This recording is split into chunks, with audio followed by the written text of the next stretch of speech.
Bismillahirrahmanirrahim. La haula wala quwata illa billah. Assalamualaikum warahmatullahi wabarakatuh. Kita ketemu kembali dalam pembahasan tentang komunikasi bisnis, yaitu tentang pekerjaan. Mari kita simak bersama-sama.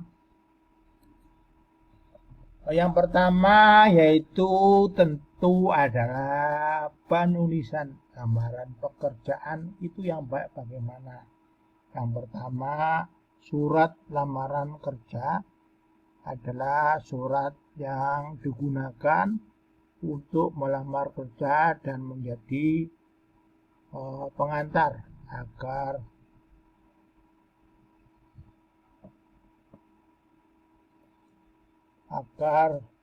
pembaca tertarik membaca resume itu tadi.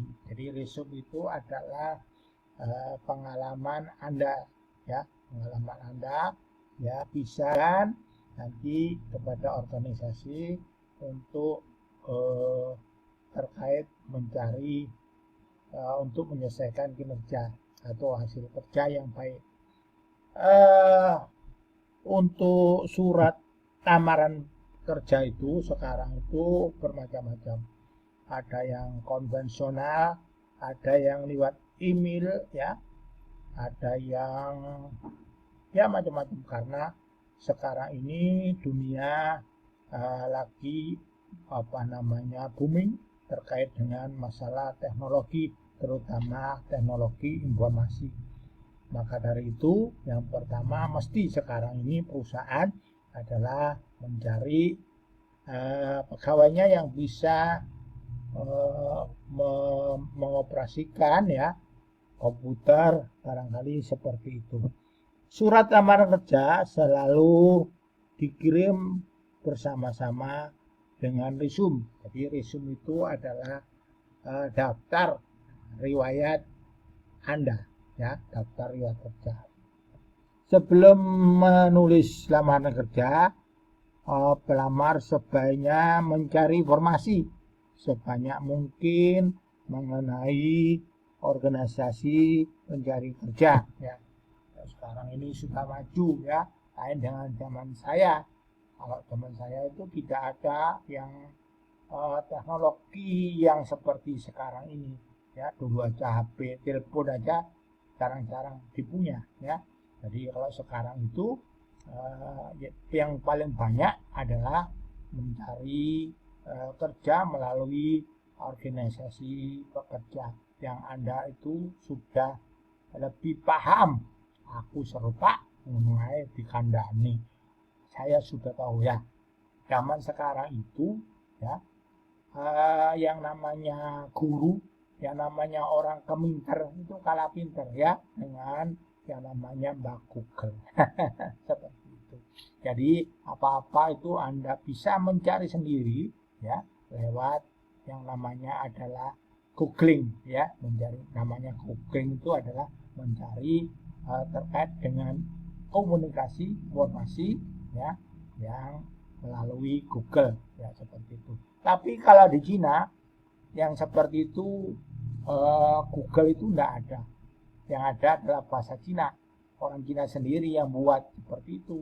Semuanya itu barang dari Cina semua. Tidak ada yang dari luar, itu tidak ada.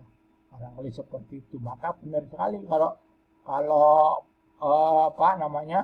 produk-produk, ya, produk-produk itu diambil dari negaranya sendiri. Seperti itu, ya. Karena memang negaranya sudah maju. Kok tahu, Pak? Ya, saya pernah ke Cina. Ini tahunan Cina. Seperti itu.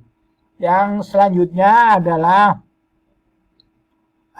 solicited application letter, yaitu surat lamaran yang dibuat berdasarkan informasi lowongan pekerjaan yang disebarluaskan melalui media. Pada iklan lowongan pekerjaan pada umumnya tercantum dengan jelas hal-hal sebagai berikut.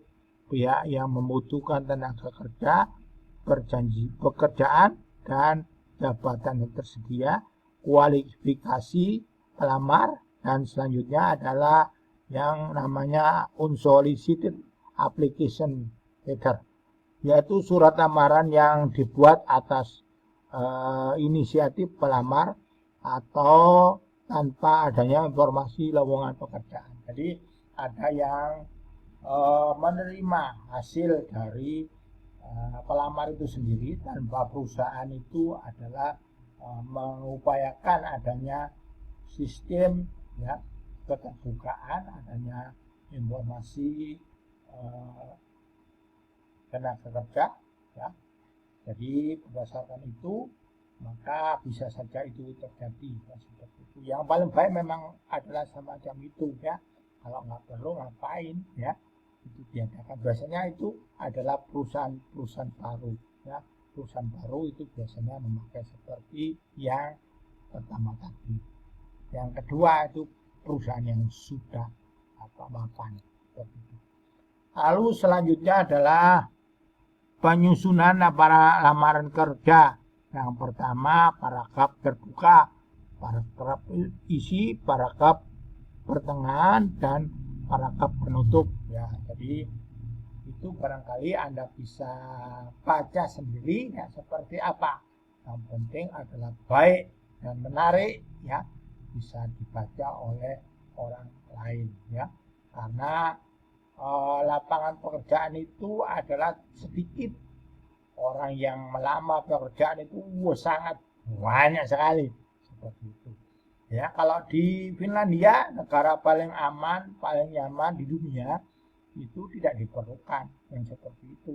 Yang penting itu dari perguruan tinggi negaranya itu diperlukan ya. Tapi kalau dari perguruan tinggi negara lain ya, tidak diperlukan. Kok tahu Pak? Karena ada pengakuan ya, dari tenaga Indonesia ya, lulusan Universitas Indonesia 2011 sampai sekarang masih menganggur. Tapi ya, jangan dikatakan menganggur seperti kita. Nganggurnya di negara maju itu dapat bayaran ya, dapat bayaran.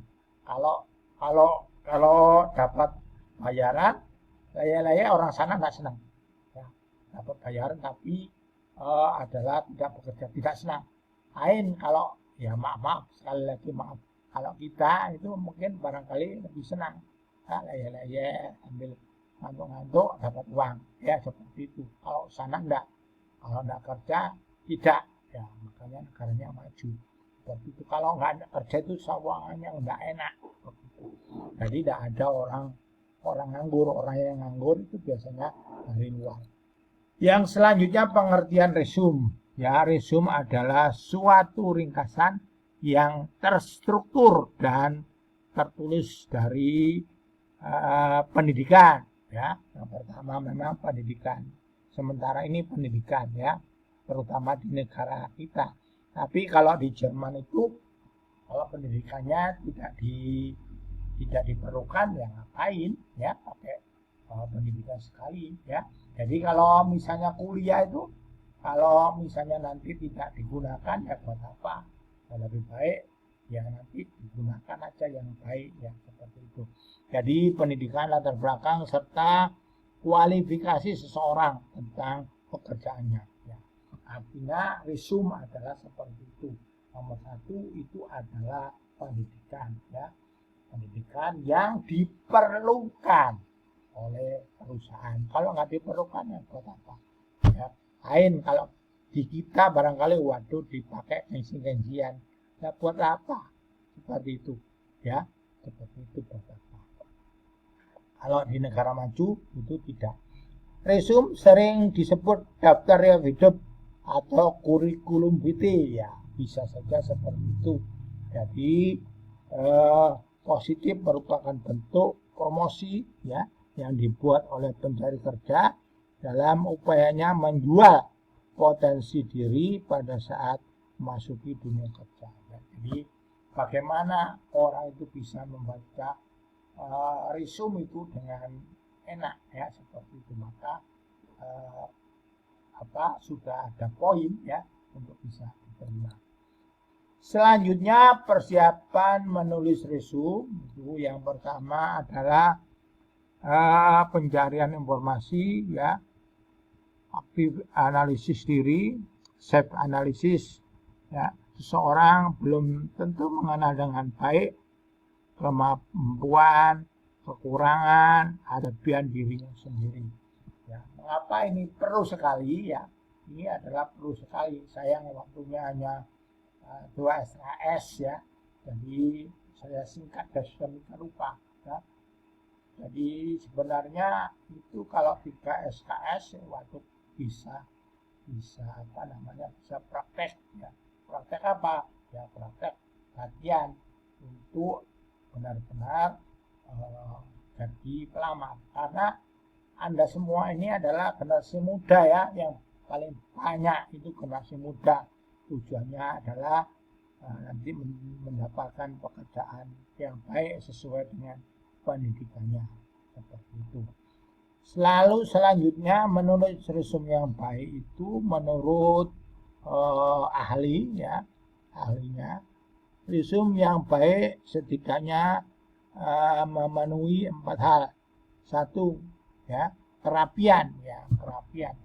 Jadi kalau misalnya tulisannya rapi, ya, kalau Anda jadi dokter ya enggak apa-apa tulisannya enggak rapi, enggak apa-apa.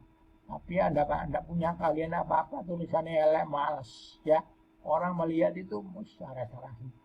Sama dengan ujian itu, kalau tulisannya waduh, rapi, tercatat dengan rapi. Saya kira sekarang itu semuanya sudah bisa rapi. Karena apa? Karena adanya computerized, ya. Memakai komputer itu waduh, tercatat dengan rapi, ya. Kedua, kesederhanaan, ya.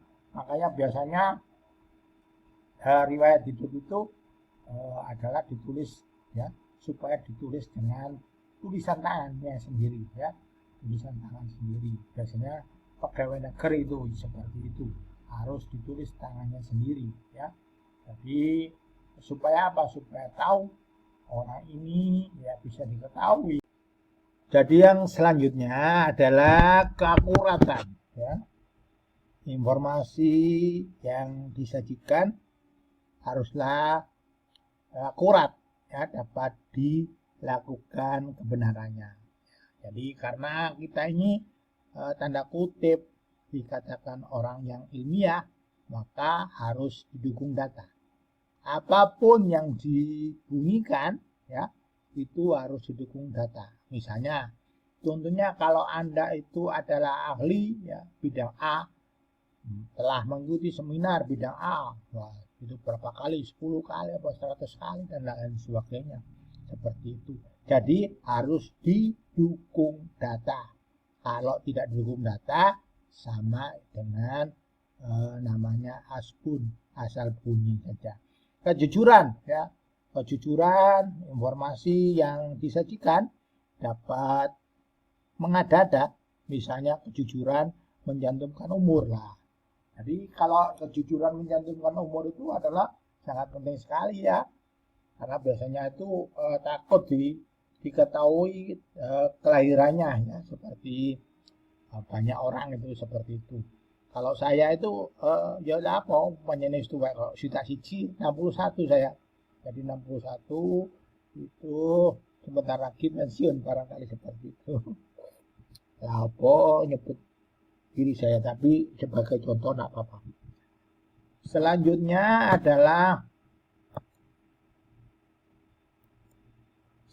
adalah kesalahan yang sering dikeluhkan oleh petugas rekrutmen, ya. Petugas rekrutmen itu adalah bingung membaca resume Anda yang terlalu panjang, bertele-tele, ya.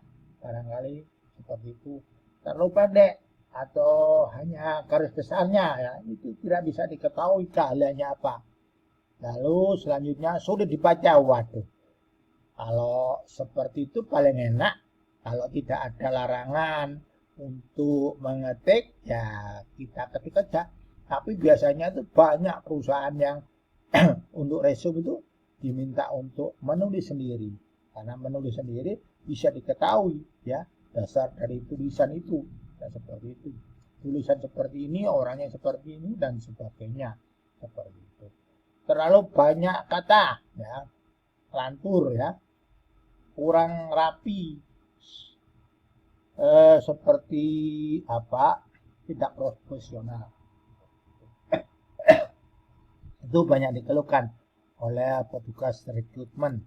Selanjutnya, sebelum melaksanakan tentang rekrutmen, ya, maka selanjutnya adalah wawancara kerja. Wawancara kerja itu merupakan kesempatan yang sangat diharapkan oleh pelamar saat mengikuti proses rekrutmen tenaga kerja. Karena wawancara kerja itu adalah sangat penting. Kalau sudah sampai dengan wawancara, ya, itu sudah Anda sudah 60% lah untuk bisa masuk. Jadi kalau saya dulu itu, ya, karena masuk akabri itu sistem gugur. Jadi pertama dilihat kesehatannya dan seterusnya sampai dengan panitia tugas akhir. Panitia tugas akhir itu dulu jenderal-jenderal yang bisa mewawancarai. Karena itu user, karena itu adalah yang memakai, ya, yang memakai tenaga kita. Lalu persiapan diri Anda sebaik mungkin, karena jika gagal tak akan ada lagi yang wawancara ulang dan lain sebagainya. Jadi barangkali sudah saya sampaikan hal-hal yang harus hindari dari wawancara, ya. Datang terlambat, penyakit gitu, ya. Ya, penyakit kita itu datang sering terlambat. Kalau orang-orang maju, orang Korea misalnya, itu biasanya kalau rapatnya jam 9, jam 8 sudah datang. Ya, kalau pulangnya jam 10, jam 11, jam 11 itu baru pulang. Seperti itu. Kok tahu, Pak? Ya, tahu. Karena dulu itu pernah, walaupun bukan orang Korea, orang Indonesia, WNI Indonesia, ya, yang namanya Petra itu juara 1, juara 2, juara 3, juara 4, ya. Itu Petra semua. Ya, yang ngadakan FKIP matematika. Juara 5 baru kita. Kenapa kita itu? Karena datangnya itu mengakhiri, ya, pulangnya dulu. Ya, berbeda dengan yang pihak itu yang lain.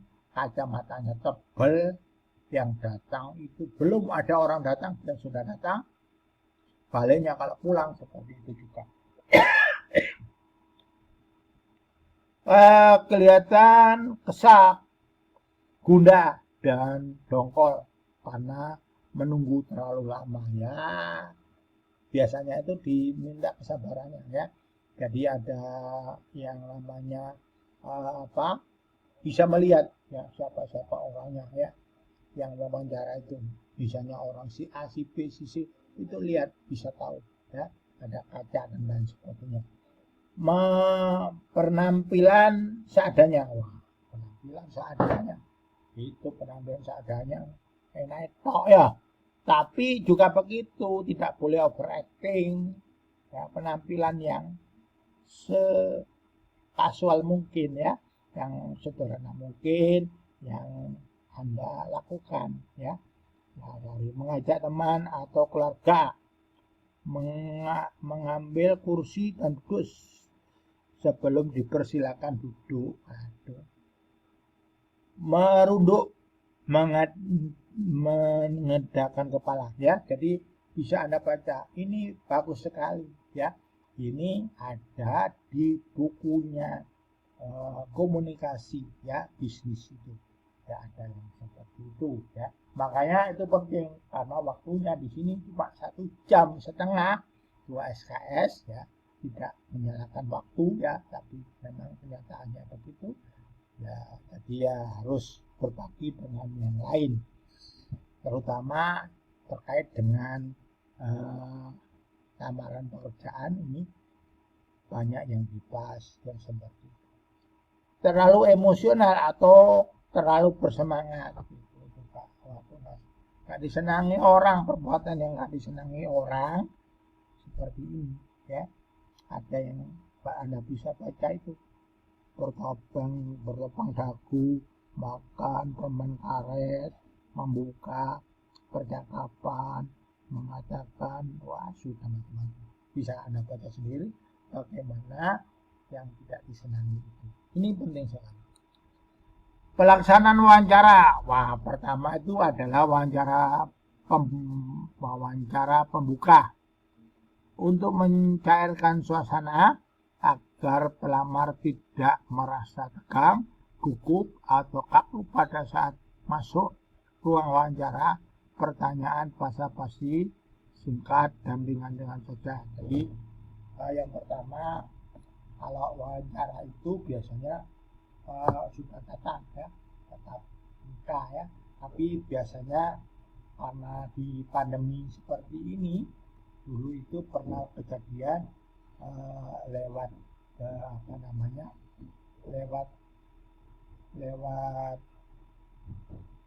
HP atau lewat laptop dan lain sebagainya, memakai dengan teknologi yang informasi yang ada ya, memakai teknologi informasi seperti itu. Yang kedua, wawancara tentang latar belakang pelamar ya, untuk mengetahui dan menilai serta memutuskan apakah pelamar merupakan orang cocok dengan pekerjaan yang ditawarkan ya. Jadi sejak awal aja kita membaca apa kira-kira yang dibutuhkan oleh perusahaan itu ya. Kalau langsung aja barangkali kita tidak digubris atau tidak diterima seperti itu. Tapi kalau sudah wawancara itu berarti sudah baik barangkali. Wawancara tentang pendidikan dan pelatihan ya. Jadi biasanya itu adalah menanyakan tentang pendidikannya, tentang pelatihannya ya. Kalau misalnya dia itu sudah pengalamannya seperti apa, apakah pengalaman itu dibutuhkan oleh organisasi dan sebagainya. Selanjutnya adalah presentasi bisnis. Tujuan presentasi bisnis menginformasikan pesan-pesan bisnis kepada konsumen, menghibur auden, menyentuh emosi auden, memotivasi auden untuk bertindak sesuatu. Selanjutnya adalah itu termasuk adalah komunikasi bisnis. Jadi auden itu harus tahu siapa audennya. Kalau audennya anak muda, ya bicara anak muda, walaupun kita sudah agak tua, tapi kan karena kita pernah muda ya, kita bicara. Jangan audennya itu adalah anak muda, Anda bicara orang tua, ngantuk kabeh turu kabeh. Mulai ya seperti itu. Yang paling utama adalah melihat, menganalisis ya, kira-kira yang audennya itu seperti apa, konsumennya itu seperti apa. Konsumen itu adalah pemakai ya, pemakai itu adalah tidak harus lewat pembeli ya, diberi itu adalah pemakai ya. Selanjutnya adalah penguasaan terhadap topik atau materi yang akan dipresentasikan. Wah, itu penting sekali. Jadi kalau presentasi itu harus Anda menguasai. Yang pertama adalah persiapan dasar. Penguasaan terhadap topik atau materi yang dipresentasikan. 2. Penguasaan berbagai alat bantu. 3. Menganalisis siapa auden dan menganalisis berbagai lingkungan lokal atau tempat untuk presentasi. Jadi yang tidak kalah pentingnya adalah menguasai apa? Menguasai yang tadi saya sebutkan ya. Jadi artinya adalah harus menguasai ya. Kalau tidak menguasai jangan coba-coba ya. Ya, kalau misalnya kepingin punya pelanggan ya, jadi bagaimana pelanggan itu senang dengan produk-produk kita. Selanjutnya adalah apa yang diinginkan auden dan di mana melakukan presentasi ya. Yang pertama, siapa auden itu ya. Tadi sudah saya sampaikan apa yang diinginkan. apa yang diinginkan auden dan di mana akan melakukan presentasi, perlu analisa auden. Analisa auden itu ada 6, maka Anda bisa baca di bawah ini ya, ada 6. Analisis bahasa tubuh itu adalah gerakan yang sering dilakukan oleh pembicara dalam melakukan presentasi bisnis. Adalah yang pertama ekspresi wajah ya. Ekspresi wajah itu harus bagaimana baiknya ya. Tapi kalau perusahaan yang belum maju itu biasanya dibuat-buat ya. Maka bagaimana ya yang namanya ekspresi wajah yang baik itu Anda mengerti sendiri dari analisis tadi ya. Lalu ada senyuman, ada kontak mata, ada gerakan tangan, ada gerakan batu, dan intinya ialah Anda itu barang itu yaitu disukai ya, disukai oleh orang-orang tertentu. Di sini kalau yang terkait extra joss itu ya, itu tidak ngiklan kalau tidak ada acara-acara yang spektakuler. Baru kalau ada acara spektakuler ya, misalnya pertandingan sepak bola ya dunia atau pertandingan tinju dunia, baru dia tampil. Tapi sehari-hari tidak tampil karena apa? Karena sudah laku, barangnya sudah laku sekali, laku keras sekali seperti itu. Lalu selanjutnya adalah peninjauan lokasi. Peninjauan lokasi bagi pembicara merupakan salah satu faktor yang perlu ya dipertimbangkan sebelum melakukan presentasi bisnis ya. Tapi presentasi yang seperti ini konvensional sekali ya. Sekarang itu melalui teknologi informatika ya, melalui YouTube, TV aja sudah tidak tinggal zaman ya barangkali. Apalagi kalau anak-anak 3 itu kalau ditanya tidak jadi polisi, tidak jadi tentara, tidak jadi dokter, tapi jadi YouTuber ya. Kalau jadi YouTuber itu ya bisa terkenal seluruh dunia, kira-kira seperti itu. Lalu hindari pembicaraan itu yang terputus-putus ya, yaitu terputus-putus ya. Terputus-putus itu bisa karena sinyal, tapi jangan karena sinyal ya, jangan karena sinyal. Makanya saya itu heran dulu itu, Telkomsel kok mahal sekali ya. Ternyata Telkomsel itu ada di mana-mana, di daerah-daerah yang pelosok-pelosok itu ada barangkali seperti itu. Tapi seperti punya saya Indosat itu tidak seperti itu, karena hanya di perkotaan saja. Selanjutnya berlatih presentasi bisnis ya. Barangkali sekarang ini sudah melalui teknologi canggih. Barangkali ini adalah melalui teknologi yang konvensional sekali. Sekarang itu sudah melalui teknologi canggih ya. Makanya mau memajaki YouTube aja bingung Mas Yan. Dari mana kira-kira yang akan dilakukan ya. Karena apa? Karena ya lama-lama pajak itu sudah ketinggalan zaman. Karena definisinya itu adalah mendasarkan wilayah ya, wilayah darat dan sebagainya. Pada sekarang itu tidak ya, udara ya. Udara itu milik siapa? Miliknya adalah milik orang banyak ya. Katanya orang itu adalah milik Allah ya. Kalau milik Allah itu semua bisa. Kalau seperti itu. Ya, selanjutnya adalah negosiasi ya. Walaupun sekarang ini ya dengan teknologi informasi, negosiasi itu adalah sangat penting ya.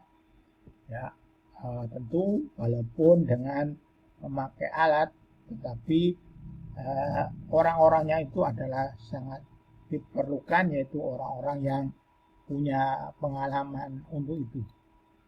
Selanjutnya tujuan negosiasi itu, tujuan yang terakhir itu adalah tujuan memperoleh hasil dengan menghindari yang negatif seperti itu. Nah, jadi sekarang ini sudah melakukan memakai teknologi canggih. Kalau dengan teknologi canggih, hal demikian itu wajah yang barangkali kurang ganteng bisa digadangkan lewat teknologi canggih seperti itu. Wajah saya itu jelek ya, barangkali seperti itu. Tapi kalau lewat video atau lewat YouTube, wah bisa ganteng sekali. Karena apa? Karena mungkin bias seperti itu. Selanjutnya adalah konflik. Konflik itu adalah proses di mana satu pihak mempersepsikan pihak lain mengambil atau berapa tindakan yang akan berakibat ya negatif pada kepentingan utamanya. Ya, makanya sekarang itu adalah yang paling utama itu adalah dengan perwasitan. Ya, hakimnya itu diambilkan dari bukan hakim umum pengadilan, tetapi orang-orang yang ahli, ya ahli dalam bidangnya, ya seperti ekonom dan lain sebagainya itu barangkali lebih didengar ya oleh orang-orang yang punya uang seperti itu. Karena apa? Karena yang umum itu biasanya kurang menggigit ya seperti itu. Adanya kepentingan yang berlawanan ya, yang namanya konflik itu yang seperti itu. Selanjutnya adalah dominasi. Ya, usaha yang digunakan untuk memuaskan kebutuhan diri sendiri dilakukan dengan cara menggunakan otoritas yang dipunyai, ancaman secara fisik, memanipulasi, tidak mempersilahkan hak orang lain. Tepat digunakan apabila perlu diambil keputusan dengan cepat. Isu sangat penting. Orang yang hanya mengambil keuntungan dari peristiwa tersebut. Jadi sekarang itu kalau yang mendominasi ya itu bisa kelihatan di dunia informatika ya. Misalnya perusahaan A itu kategorinya apa? Lalu rankingnya berapa? Rankingnya paling tinggi A itu sekian, B itu sekian, C itu sekian dan lain sebagainya. Hal demikian itu makanya kalau nominasi itu adalah tidak disenangi ya, karena itu ada korelasinya dengan hukum bisnis ya, dengan namanya hukum persaingan usaha ya. Jadi antara satu dengan yang lainnya, antara produsen dan konsumen itu adalah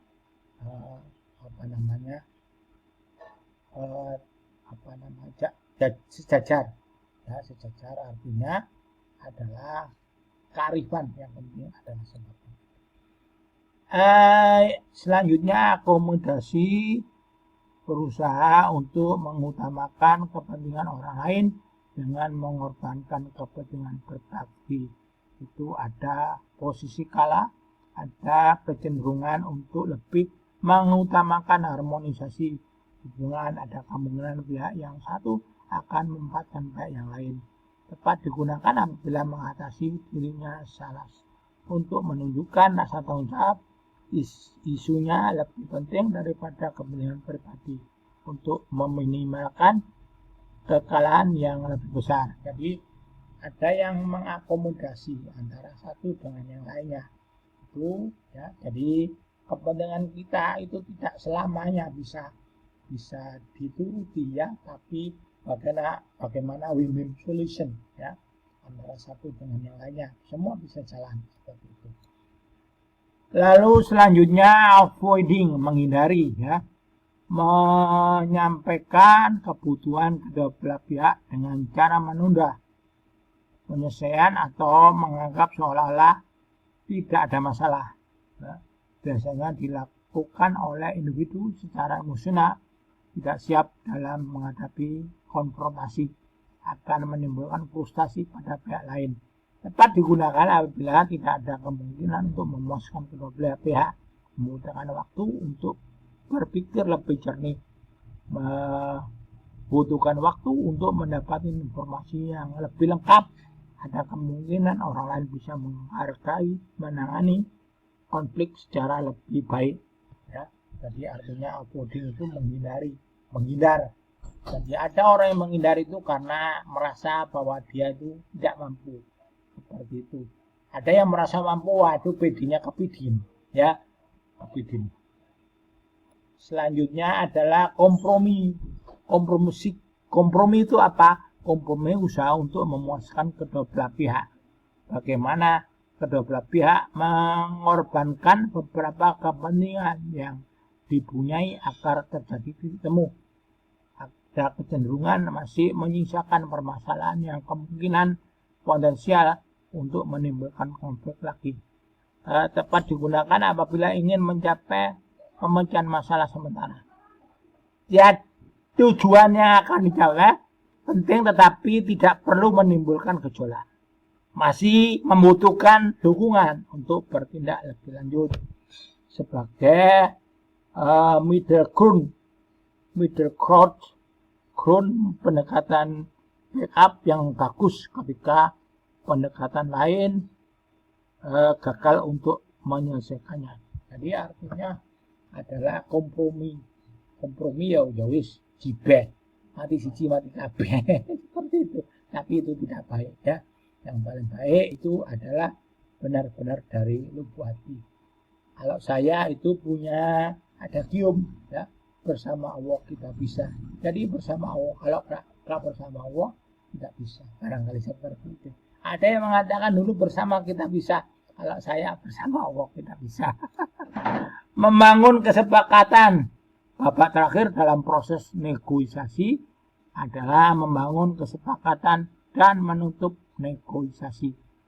Ketika tercapai kesepakatan, biasanya kedua belah pihak melakukan jabat tangan sebagai tanda bahwa kesepakatan ya deal or agreement telah dicapai dan kedua pihak memiliki komitmen untuk melaksanakannya.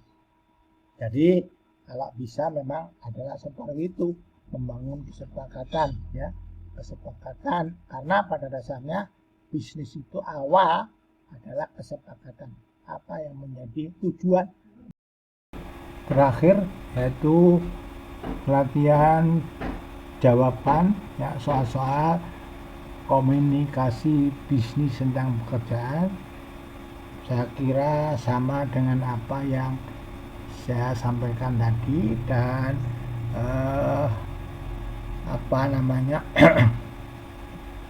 terkait dengan PowerPoint slide saya tadi sama, dan pembicaraan saya barangkali hampir sama dengan apa yang ada di dalam soal-soal itu. Jadi sekali lagi soal-soal ini adalah Anda kerjakan sendiri karena tidak mungkin satu dengan yang lain itu sama persis, tidak ada di dunia ini yang sama persis ya. Jadi ada 8 soal ya yang perlu dijawab soal-soalnya oleh Anda sekalian. Waktunya adalah 2 SKS ya. Kalau jam gitu 1,5 jam. Yang 1 jam itu terkait Anda melihat tadi teori, dan setengah jam itu bisa menjawab soal-soal ini. Saya kira demikian dan tetap semangat belajar tanpa mengenal putus asa ya. Gambarnya di sini seperti ini, dan terima kasih atas perhatiannya. Ada kurang dan lebihnya saya mohon maaf, dan kalau ada yang nanti perlu disampaikan pada saat sebelum UTS atau sebelum AS, saya akan sebisanya ya, kalau Anda itu semuanya mau itu berdiskusi menjawab kira-kira apa saja yang terkait ya dengan apa yang ada di dalam komunikasi bisnis ini. Karena sekali lagi waktunya hanya 2 SKS. Saya tidak menyalahkan waktu, tapi kenyataannya seperti itu. Saya kira demikian. Assalamualaikum warahmatullahi wabarakatuh.